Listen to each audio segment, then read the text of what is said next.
एगो बात सुन ला जानता रहो ना ए बैठा ए मर्दे एगो बात तोरा यहाँ बारिश भइल बुझा एगो मेहरारू फोन कइले रखे अपना मरद लगे ओकर मरद सऊदी रहेला कहतिया तू हम बानी दुख में तू बड़ा सुख में हम बानी दुख में तू बड़ा सुख में तू रहता रह दुबई हम भरती रहता नहीं मुख में ए मर्द तुमने का कह दलो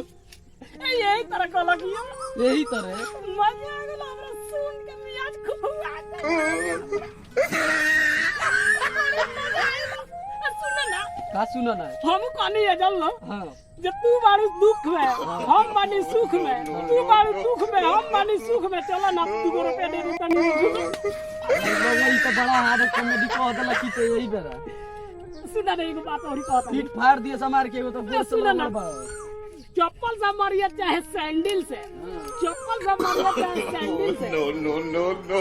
आगे ना काम ना तू